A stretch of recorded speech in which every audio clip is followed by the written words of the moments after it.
Kung magluluto ka na rin lang ng hipon at gagawin mo itong buttered shrimp, aba dagdagan mo na yan ng panlasa. Mas pasasarapin pa natin yan.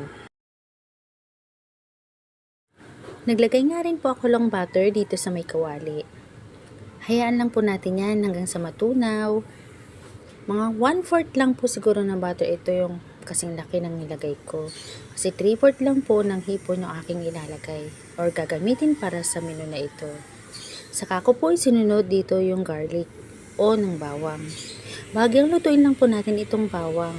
Mas masarap po kapag nag-aroma na po yung ating gagamiting bawang dito. Saka po natin isusunod itong sibuyas. Igigisa lang din po ulit natin dito sa may butter para mas malasa lalo yung kanyang pinag-gisahan. Saka po natin idadagdag tong hipon. Medyo namula na nga po pala yung mga hipon ko. Paano ba naman kasi? Naitabi nga naman ito sa lutong lugaw na pinili ko. Ayan tuloy, namulat na tuloy sila. Parang akala mo, lumang-luma na.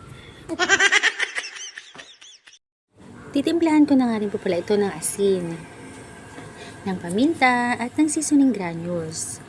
Maglalagay na nga rin po pala ako dito ng oyster sauce. Para hindi lang siya ordinary na buttered shrimp yung gagawin natin.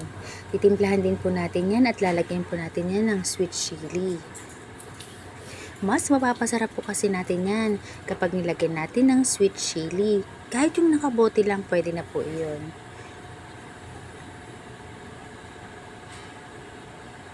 Bagyang haluin lang po natin para maikalat po natin yung mga seasoning na ating nilagay. At lulutuin lang din po natin itong hipon na ating ginagamit. Naglagay na nga rin po pala ako sa puntong yan ng sweet chili sauce. Ayan po, itry nyo po yung ganito at lalong mas masarap pa yung buttered shrimp na niluluto nyo. Ihalo lang po natin yan ng husto para lalong magnuot yung lasa ng hipon dito sa may pinaka-sauce ng sweet chili. Optional lang din po yan kung lalagyan nyo po yan ng red chili or chopped chili. Sa akin po kasi naglagay lang po ako ng green chili pero konti lang po at malapit na rin siyang maluto para hindi masyadong maanghang at kahit bata ay makakapagkulang pa nito. Saka ko po yan nilagay ng garnish na green onion leaves para po kahit papaano meron siyang presentation ng ating niluluto. Mas nanuot na tuloy yung lasa ng ating sweet chili at ng buttered dito sa ating hipon na ginamit.